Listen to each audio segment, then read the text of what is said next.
সকাল থেকেই আকাশে কালো মেঘের আনাগোনা শুরু হয়েছিল। দুপুর হতে না হতেই চারদিক অন্ধকার হয়ে এলো। 5 তলার ওপর বাতাসের জোরটা বেশি। সজল হাওয়ায় পর্দাগুলো মেঝের সঙ্গে প্রায় সমান্তরাল হয়ে উঠতে লাগলো। বিথি খাওয়া শেষ করে টেবিল তুলে মৌরি মুখে দিয়ে বসবার ঘরে এসে ওর প্রিয় রকিং চেয়ারটায় বসলেন। এই সময় টিভি দেখতে ইচ্ছে করছিল না, তাই পাশের টেবিলের উপর রাখা রেডিওটা চালিয়ে দিলেন। শুনলেন কে যেন গাইছে নীলাঞ্জন ছায়া।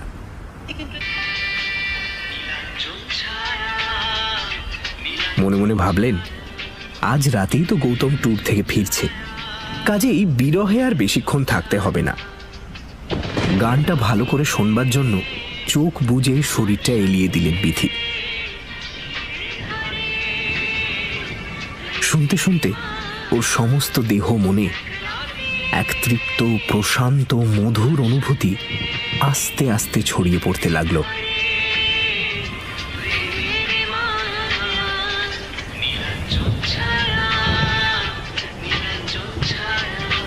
পাঁচতলার উপরে ভিজে মাটির গন্ধ আসে না, তবু যেন কল্পনায় তার ছেলেবেলাকার সেই অতি পরিচিত সুবাস বেল, জুঁই আর কেয়া ফুলের গন্ধে মিশে তার সমস্ত সত্তাকে অধিকার করে নিতে আরম্ভ করল। আসে বাগান থেকে ভেসে আসে আশ্চর্য সুগন্ধ, সে সম্পর্কে তাদের কোনো ধারণাই নেই। তার মনে হতে লাগলো যেন তার জীবন থেকে সেই বেঁচে থাকার তীব্রতাটা কখনোই সম্পূর্ণভাবে হারিয়ে যায়নি। কলকাতার ধুলো ধোঁয়া, ট্রাম বাসের ঘড়ঘড়ানি আর অসংখ্য মানুষের ঠেলাঠেলি তার অস্তিত্বের সেই অংশটাকে কোনোদিনই মুছে ফেলতে পারেনি। এই চিন্তার মধ্যেই হঠাৎ প্রচণ্ড বজ্রপাতের ডঙ্কা বাজিয়ে ঝমঝম করে বৃষ্টি নেমে এলো। বিথির মনে হলো এক্ষুনি যেন রান্নাঘরের টিনের চালের ওপর বৃষ্টির জলতরঙ্গের আওয়াজ ভেদ করে ভেসে আসা মায়ের গলায় শুনবেন, ওরে জানলাগুলো বন্ধ কর, বসে না থেকে বাইরের কাপড়গুলো তুলে নিয়ে আসতে পারছিস না? তোর বাবা তো একটা ছাতা নিয়েও যায়নি, ভিজে ঢোল হয়ে ফিরবে। হঠাৎ দরজার কর্কশ ঘণ্টির শব্দ বিথিকে একটা নিষ্ঠুর নাড়ায় হরিমোহনপুর থেকে উপড়ে এনে ফেলে দিল রাধা মাধব দত্ত রোডের 5 তলার ফ্ল্যাটে। এ সময় কে আসতে পারে? গৌতম তো রাতেই আসছে, এখন আবার কে এলো? চেয়ার থেকে উঠে দরজার আই হলে চোখ লাগিয়ে বিথি দেখলেন বাইরে একজন অপরিচিত ভদ্রলোক দাঁড়িয়ে রয়েছেন। তার পরনে নীল রঙের শার্ট, ছাই রঙের প্যান্ট, চোখে মোটা ফ্রেমের চশমা, মুখে কাঁচা পাকা ফ্রেঞ্চ কাট দাড়ি। একে কোনোদিন দেখেছেন বলে তো মনে হলো না। একটু বিরক্ত হয়েই বিথি বললেন, কে? বাইরে থেকে প্রশ্ন করা হলো, এটা কি মিস্টার গৌতম চক্রবর্তীর বাড়ি? হ্যাঁ, কিন্তু তিনি তো বাড়িতে নেই, কলকাতার বাইরে গেছেন, আজ রাত্রে ফিরবেন। আপনি বরঞ্চ কাল সকালে আসবেন। প্রশ্নকর্তা হাসলেন, বললেন, আমি তার সঙ্গে দেখা করতে আসিনি, আমার দরকার তার স্ত্রী বিথির সঙ্গে। তো তিনি বাড়িতে আছেন কি? আপনি কে? আমি শশাঙ্ক, হরিমোহনপুরের শশাঙ্ক শেখর মিত্র। বিদ্যুৎ স্পৃষ্টের মতো থরথর করে কেঁপে উঠলেন বিথি। কোনো কিছু চিন্তা করবার আগেই তার ডান হাতটা যেন উড়ে গিয়ে দরজার ছিটকিনি খুলে দিল। চেঁচিয়ে বললেন, আরে শশাঙ্ক দা, তুমি তুমি কোত্থেকে? এসো এসো এসো, ভেতরে এসো। এ কি দাড়ি রেখেছো কেন আবার? চুলগুলো সব পেকে গেল কি করে? এ বাবা! নিজের গলার তীব্রতাটা তার নিজের কানেই কেমন যেন অস্বাভাবিক শোনালো। ভিজে জুতো পায়ে, এক হাতে একটা ব্রাউন রঙের চামড়ার ব্যাগ আর অন্য হাতে একটা ভিজে ছাতার জল ঝরাতে ঝরাতে ঘরে ঢুকলেন শশাঙ্ক। দরজার পাশে টেলিফোনের টেবিলের ওপর ব্যাগটা রেখে হাসতে হাসতে বললেন, তোমার অনেক প্রশ্ন করবার আছে তো, আমি জানি, সব জবাব পাবে। আগে বলো, এই ভিজে জুতো আর এই ছাতাটা রাখবো কোথায়? বিথি সামান্য বিস্ফারিত চোখে শশাঙ্ককে দেখছিলেন।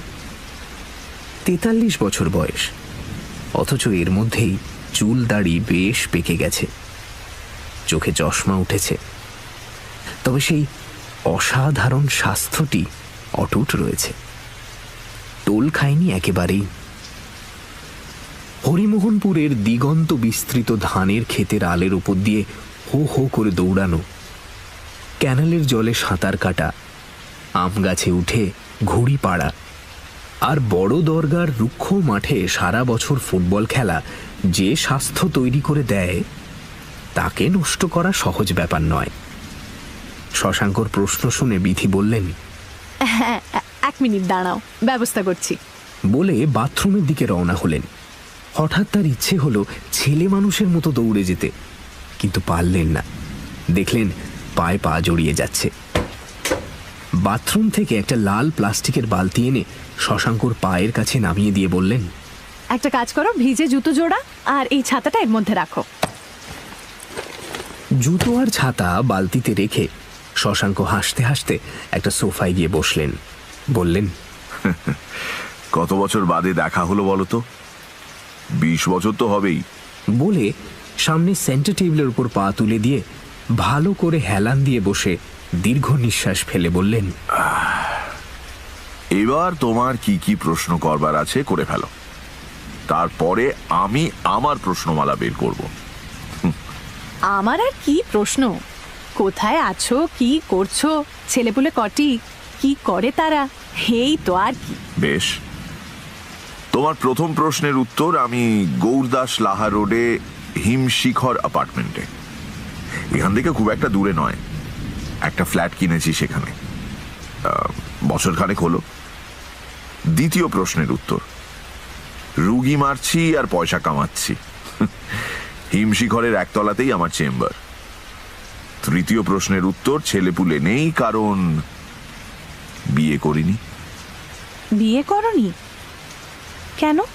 এই প্রশ্নের উত্তর তো তোমার না জানার কথা নয় বিথি। হরিমোহনপুরকে যদি ভুলে গিয়ে থাকো তাহলে অবশ্য আলাদা কথা। হরিমোহনপুরকে ভুলিনি শশাঙ্কদা, ভোলা সম্ভব না, কিন্তু তার জন্য বাধা দিয়ে শশাঙ্ক বললেন, এর মধ্যে কোনো কিন্তু নেই বিথি, যা হবার নয় তা হয়নি। কটা বছরই বা ছিলুম বিলেতে? 3 বছর, তার বেশি তো নয়। সেই 3 বছরের প্রত্যেকটা দিন আমি বেঁচে থাকতে পেরেছি কেবল হরিমোহনপুরের স্মৃতিটাকে বুকের ভেতর আঁকড়ে রেখে। প্রচন্ড শীতে সেই আমাকে জুগিয়েছে উত্তাপ, নিঃসঙ্গতায় প্রাণ ভরানো গান, ক্লান্তিতে নতুন করে লড়াই করার উদ্যম। যখন ফিরে এলুম দেখলুম আমার সেই স্মৃতির হরিমোহনপুর ছিন্ন ভিন্ন হয়ে কোথায় মিলিয়ে গেছে, তার আর চিহ্ন মাত্র নেই। জানো, তোমার যে বিয়ে হয়ে গেছে সে খবরটা পর্যন্ত আমাকে কেউ দেয়নি। বিথির গলার কাছে কি যেন একটা কঠিন জিনিস আটকে আছে, গলা দিয়ে স্বর বেরোতে অসুবিধে হচ্ছে, নিঃশ্বাস বন্ধ হয়ে আসছে। কোনো রকমে ঢোক গিলে সেটাকে একটু নিচে নামিয়ে বিথি বললেন, ওরা কেউ জানতো না শশাঙ্কদা, মা কাউকে জানায়নি। তুমি বিলেত যাবার 10 দিনের মধ্যেই বাবা অ্যাক্সিডেন্টে মারা গেলেন, আর সেই আঘাতে মা কিরকম যেন কিংকর্তব্য বিমূঢ় হয়ে গেল। আমি ভাবতেও পারিনি যে তার 1 মাসের মধ্যে সমস্ত টাকা পয়সা বুঝিয়ে দিয়ে সামারভিল কেমিক্যাল আমাদের ঘাড় ধরে বাড়ি থেকে বের করে দেবে। আমরা তখন অকুল পাথারে, আর 1টা মাস থাকবার অনুমতির জন্য হেন লোক নেই যার কাছে আমরা দরবার করিনি জানো। কিন্তু লাভ হয়নি কিছুই। কেউ এগিয়ে এসে একজন সামান্য সুপারভাইজারের স্ত্রী আর মেয়েকে সাহায্যের হাত বাড়ানোর প্রয়োজন মনে করেনি। এমনকি কিছু বাড়তি মালপত্র কয়েকদিনের জন্য রাখার দায়িত্ব পর্যন্ত কেউ নিতে চায়নি। ফলে মালপত্র নিয়ে আমরা যখন হাওড়া স্টেশনে এসে নামলাম তখনও জানি না কোথায় গিয়ে উঠব। সেই রাগে মা হরিমোহনপুরের সঙ্গে সমস্ত সম্পর্ক ত্যাগ করেছিল। আমি এরকমই কিছু অনুমান করেছিলাম, কিন্তু তোমার যখন বিয়ে ঠিক হলো তখন তুমি একবার হরিমোহনপুরে আমার বাবা মার কাছে গেলে না কেন? গিয়েছিলাম শশাঙ্কদা, গিয়েছিলাম, সব লাজ লজ্জা বিসর্জন দিয়ে গিয়েছিলাম। ওরা আমার সঙ্গে খুবই সস্নেহ ব্যবহার করেছিল, কিন্তু তোমার ঠিকানা দেয়নি, বলেছিল হারিয়ে গেছে। এরপর আমার আর কিছুই করবার ছিল না শশাঙ্কদা, কিচ্ছু করার ছিল না।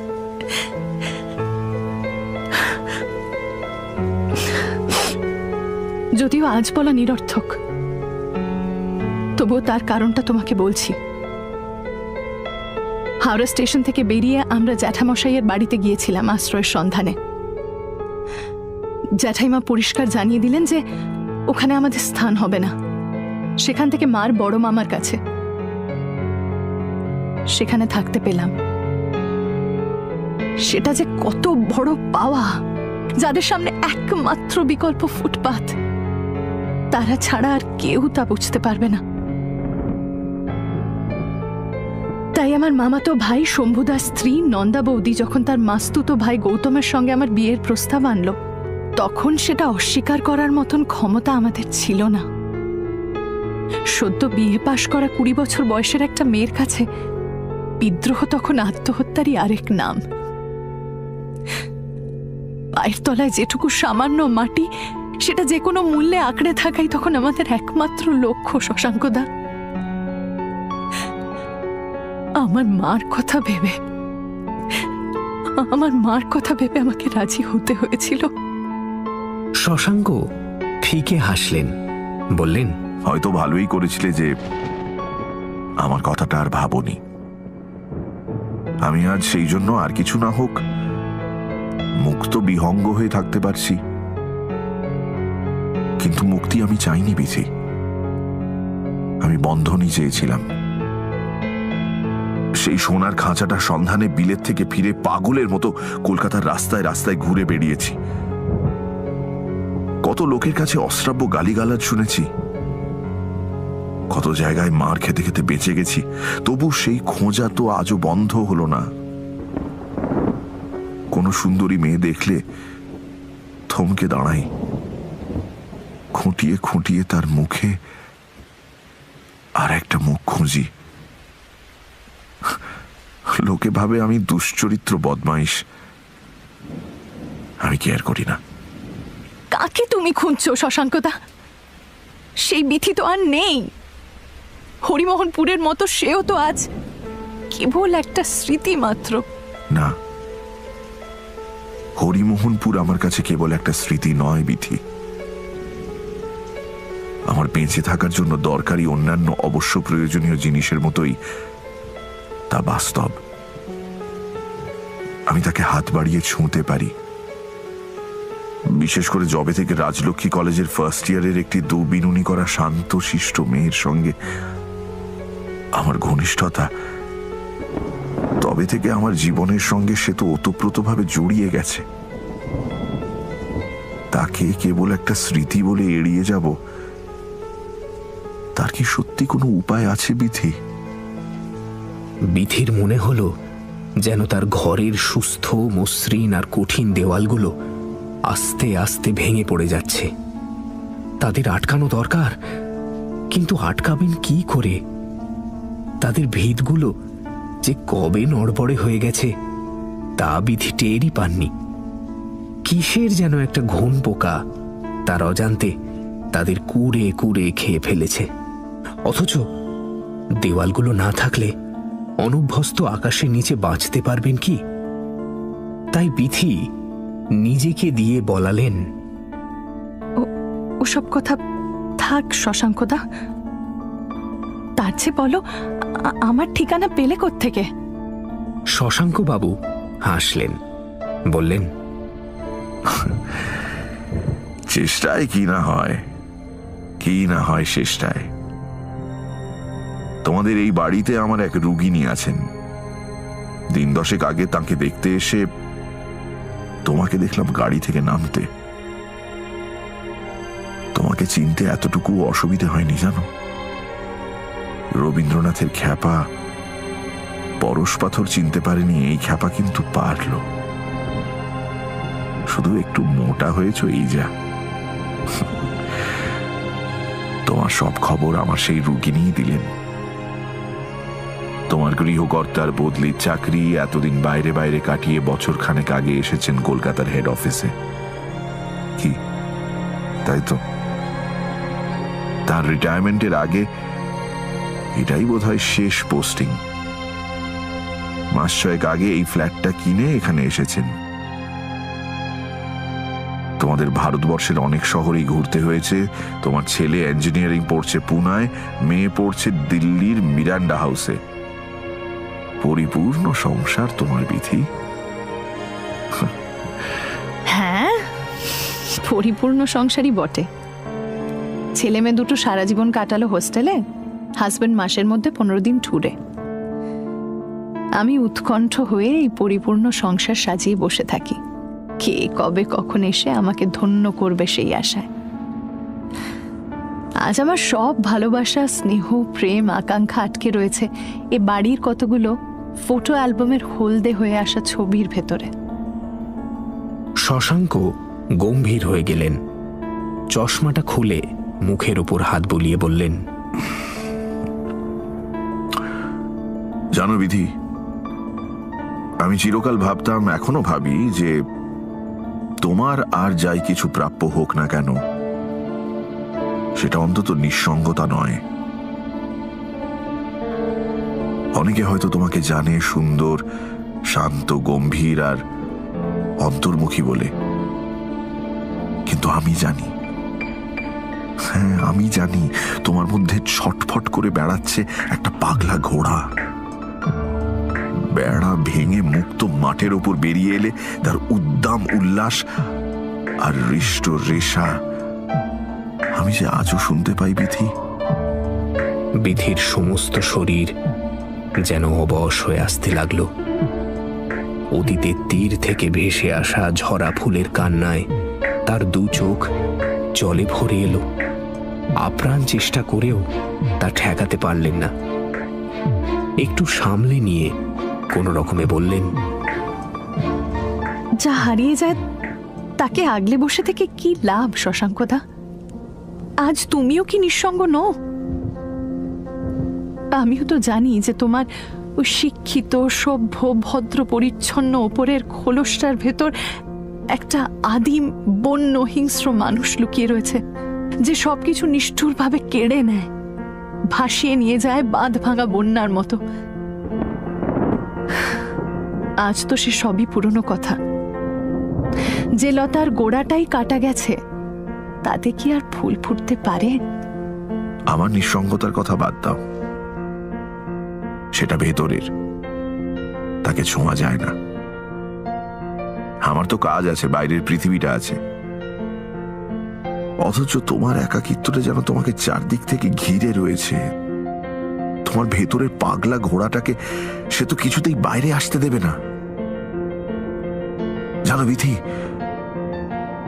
ওই বুনো লোকটা যদি সেই ঘোড়াটাকে পেত, তবে সে হুঙ্কার করে আকাশ ফাটিয়ে বলতো, সবাই সাবধান, ঘূর্ণিঝড়ের মতো আমরা আসছি, তোমরা আমাদের অভ্যর্থনা না করতে পারো, অগ্রাহ্য করতে পারবে না।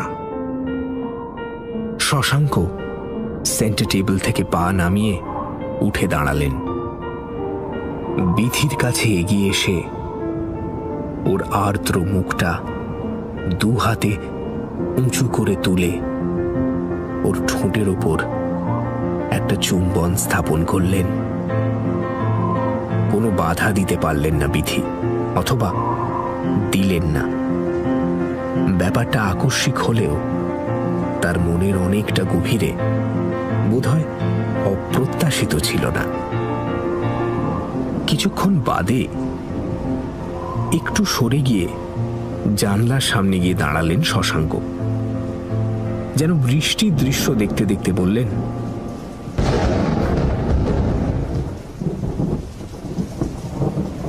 তোমার ঠাকুমার শোবার ঘরটা মনে পড়ে বিধি? উনি মারা যাবার পর ওই ঘরেই আমাদের প্রথম প্রকৃত ঘনিষ্ঠতা হয়েছিল। বিথির সমস্ত দেহ যেন তখন শিথিল, থরথর করে কাঁপছে। অত্যন্ত ক্ষীণ কণ্ঠে বললেন, মনে পড়ে শশাঙ্কদা? ওই যে তুমি প্রশ্ন করলে না যে লতার গোড়াটাই কাটা গেছে, তাতে কি আর ফুল ফুটতে পারে? তার উত্তর হলো পারে। সেটা মনের ব্যাপার, বাগানের নয়। আসল কথা কি জানো,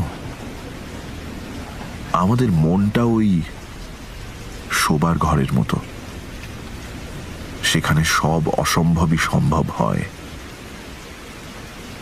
আমরা বন্ধ দরজার বাইরে একরকম, ভেতরে বোধহয় একেবারেই অন্যরকম।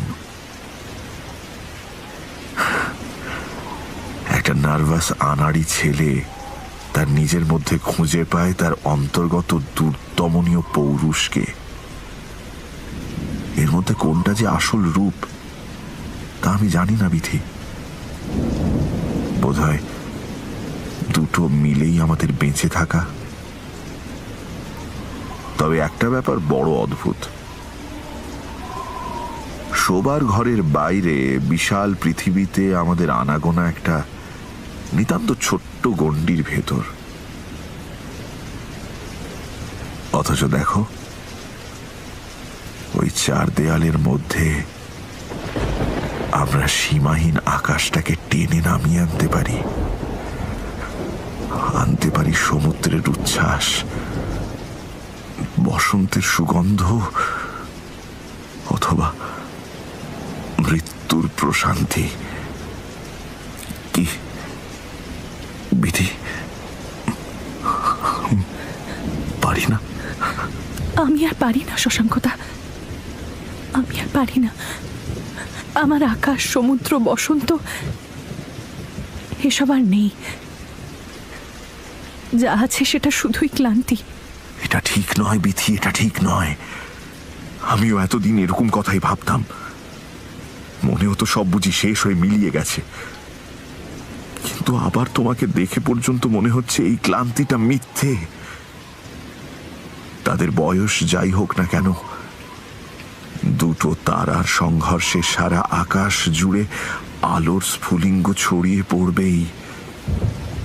দুটুকরো কাঠের ঘষায় দাবানল জ্বলে উঠবে। এসো বিথি, এসো এসো এসো। এই প্রাণহীন, হৃদয়হীন, দিনগত পাপক্ষয়ের মধ্যে আবার আমরা হরিমোহনপুরের একটা বর্ষণমুখর দিনকে ফিরিয়ে নিয়ে আসি। বিথি, বিথি শুনেছিলেন যে রেল লাইনের উপরে দাঁড়িয়ে থাকা কোনো লোক যখন একটা ইঞ্জিনকে তার দিকে ছুটে আসতে দেখে, তখন নিশ্চিত মৃত্যু জেনেও সে অসহায়ভাবে অনড় হয়ে দাঁড়িয়ে থাকে। পালাতে চাইলেও পালাতে পারে না। তার মনে হতে লাগলো যেন ঠিক সেই রকম কোনো সুদূর দিগন্তে বিলীন হয়ে যাওয়া রেল লাইন দিয়ে অনেক কষ্টে তৈরি করা নিরাপদ অন্ধকার ভেদ করে তার প্রথম যৌবনের এক তীব্র জ্বালা চোখ ধাঁধানো আলো জেলে ভয়ঙ্কর গতিতে তার দিকে ছুটে আসছে। তিনি জানেন ওই আলোর মধ্যে তিনি ছিন্ন ভিন্ন হয়ে যাবেন। তবু পালাতে পারছেন না তো।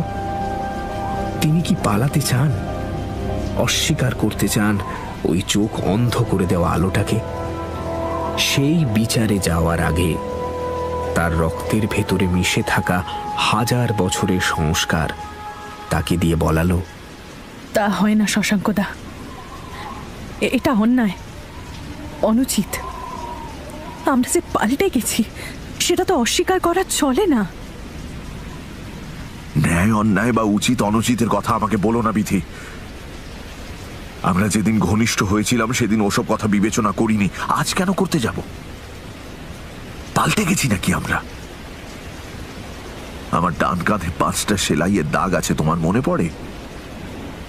কই, সেটা তো পাল্টায়নি। আমার আমাদের বুকের ভেতরে ভালোবাসা, সাহচর্য আর সুখের জন্য যে উজ্জ্বল বাসনাটা ছিল সেটা পাল্টেছে।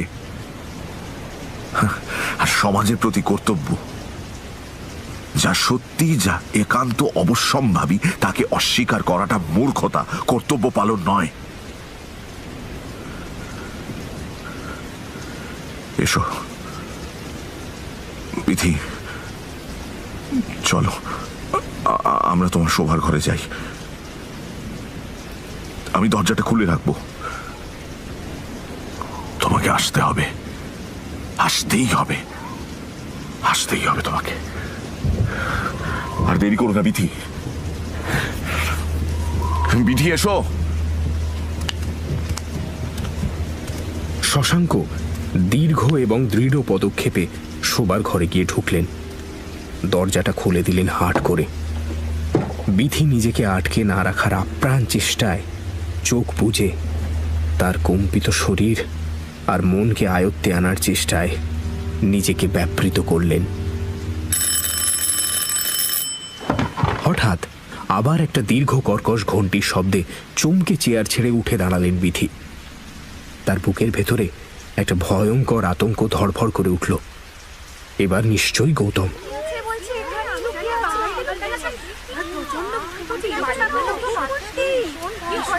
কিন্তু দরজার বাইরে যেন অনেকগুলো মেয়েলি গলায় উত্তেজিত কোলাহল শুনলেন। চট করে শোবার ঘরের দিকে তাকিয়ে দেখলেন তার দরজা বন্ধ রয়েছে। ফ্ল্যাটে ঢোকার দরজার একপাশে টেলিফোনের টেবিলের উপর কোনো ব্যাগের চিহ্ন মাত্র নেই। অন্য পাশে লাল প্লাস্টিকের বালতিও নেই। তবে কি গান শুনতে শুনতে ঘুমিয়ে পড়েছিলেন আর এতক্ষণ স্বপ্ন দেখছিলেন? কি অদ্ভুত জীবন্ত স্বপ্ন! এখনো যেন তার মুখের ওপর একটা সুগন্ধি মুখের স্পর্শ লেগে রয়েছে। দীর্ঘ নিঃশ্বাস ফেলে আঁচল দিয়ে মুখ মুছে দরজা খুললেন বিধি।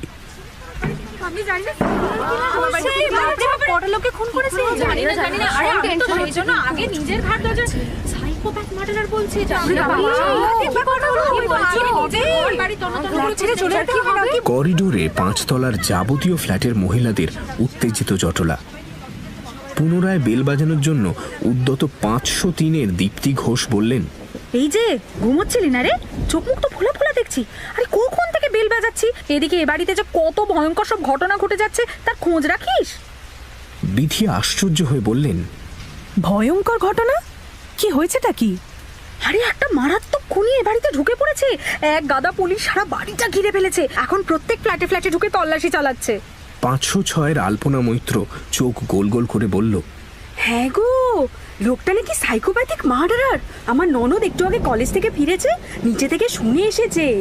এই কথার মধ্যে ভিজে ছাতা ঝাড়তে ঝাড়তে লিফট থেকে বেরোলেন 508-এর রণদেব হাজরা। বছর 2 হলো চাকরি থেকে অবসর নিয়েছেন। বেরিয়েই ভিড় দেখে বললেন, এ কি, আপনারা সবাই এখানে দাঁড়িয়ে রয়েছেন কেন? যান যান, যে যার ফ্ল্যাটে চলে যান, এক্ষুনি পুলিশ এসে পড়বে। আলপনা বলল, যাচ্ছি যাচ্ছি মিশমশাই, তবে আগে শুনি আপনি নিজের থেকে কি শুনে এলেন। তিস্তা বলল লোকটা নাকি সাইকোপ্যাথিক মার্ডারার। আমি নিচে ডিটেকটিভ ডিপার্টমেন্টের 2 অফিসারের কাছ থেকে যা শুনে এসেছি বলছি।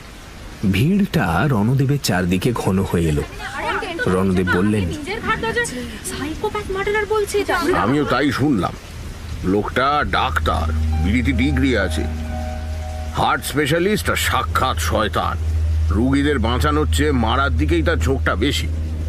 অন্তত 2 রুগী আর 6 রুগী নি যারা সঙ্গে কাউকে না নিয়ে একা তার হিমশিখর অ্যাপার্টমেন্টের চেম্বারে গিয়েছিলেন তারা নাকি নিখোঁজ।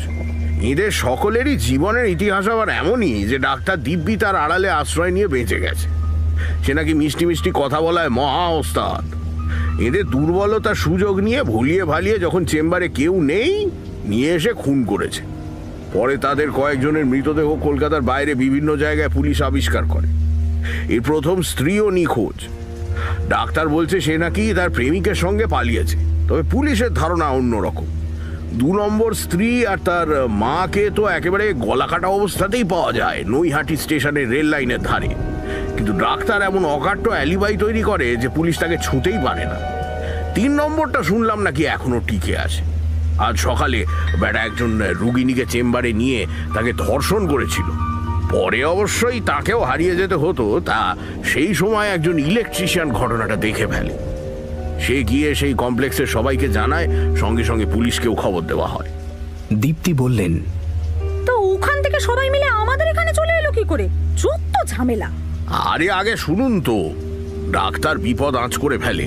পুলিশ তো অনেকদিনই তককে তককে ছিল, তারা হুড়মুড় করে এসে পড়ে দেখে এসে গাড়ি নিয়ে পালাচ্ছে। তারাও তখন তার পেছনে ছোটে।